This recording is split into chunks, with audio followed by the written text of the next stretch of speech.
Fala pessoal, então, como eu falei no áudio anterior, eu já expliquei qual é o objetivo das leis de Javal, qual é a utilidade clínica da lei de Javal, as regras de Javal, né, como vocês bem queiram chamar. E agora eu vou falar um pouco sobre as 4 regras de Javal e quais são, como que você vai identificar e como que você vai utilizar isso na sua prática clínica, de repente no estágio, coisas da prática clínica do gênero, tá? Então, nós temos 4 leis, certo? Cada uma delas se baseia pela medida da ceratometria. Isso é muito importante salientar. As leis de Javal foram criadas, as regras de Javal foram criadas a partir da medida da ceratometria. Então essa é a primeira regra básica. Você vai tomar a medida da córnea, tá? A medida do astigmatismo corneano, e a partir da relação entre o astigmatismo corneano e o astigmatismo lenticular, nós vamos tentar determinar aproximadamente qual é o astigmatismo refrativo. O astigmatismo lenticular, ele é o astigmatismo referente ao posicionamento do cristalino.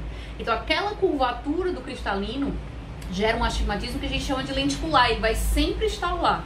É como se fosse uma regra, um fator que é invariável.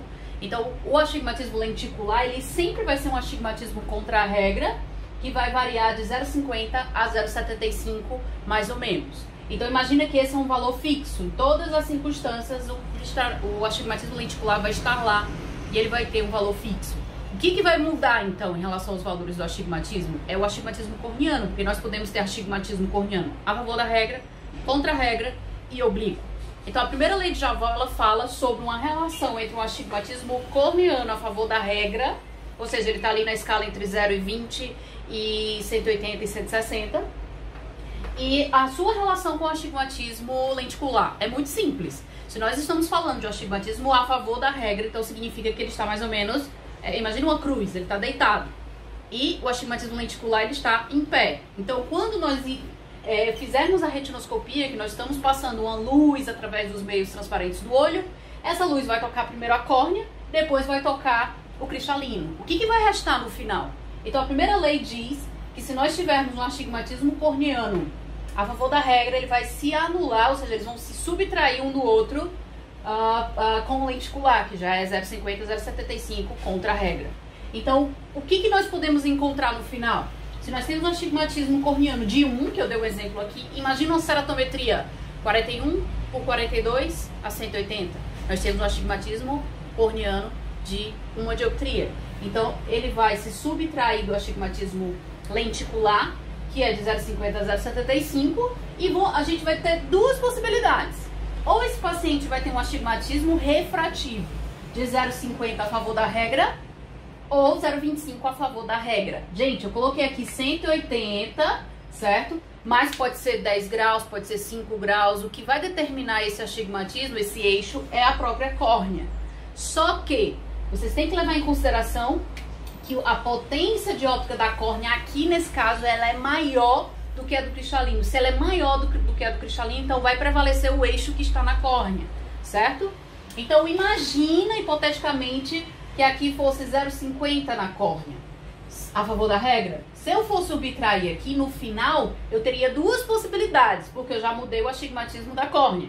Então, eu poderia ter 0,50 menos 0,50, poderia ter 0 de astigmatismo, ou seja, o paciente não ter astigmatismo quando você fizer essa retinoscopia, ou poderia ter 0,25 contra a regra, porque dessa vez quem ficou com o valor maior foi o astigmatismo do cristalino em relação ao da córnea. Então vai prevalecer o eixo do cristalino. Então tudo vai depender da potência que está na córnea. Se essa potência for maior do que a potência do cristalino, eles vão se subtrair e o eixo vai permanecer o que está na córnea.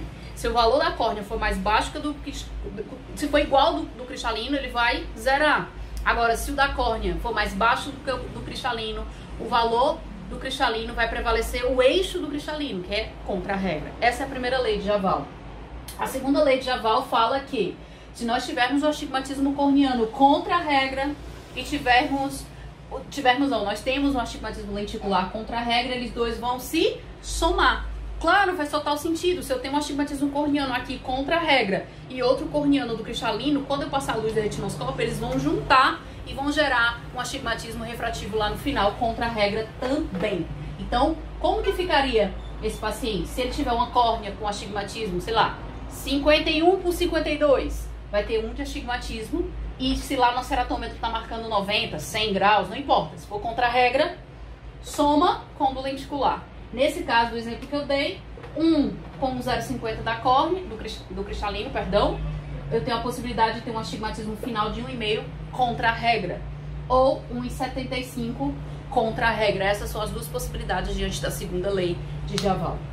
Já a terceira lei de Javal é uma situação que às vezes você pode ficar um pouco confuso, tá? Cuidado. Se você faz a ceratometria, encontra uma córnea esférica, ou seja, 44 por 44, ou sei lá, 50 por 50, é uma córnea esférica. Você pode pensar que o paciente não tem astigmatismo, mas isso não é verdade. Você tem que lembrar que existe o astigmatismo lenticular, que o astigmatismo lenticular é o do cristalino e que ele é 0,50 ou 0,75 contra a regra, certo? Então, se você encontra uma córnea esférica, é possível que quando você faça a retinoscopia, você encontre de 0,50 a 0,75 contra a regra, porque é o astigmatismo do cristalino, tá? E a quarta e última lei de Javal é quando ele diz que o paciente tem um astigmatismo corneano oblíquo. O eixo é oblíquo.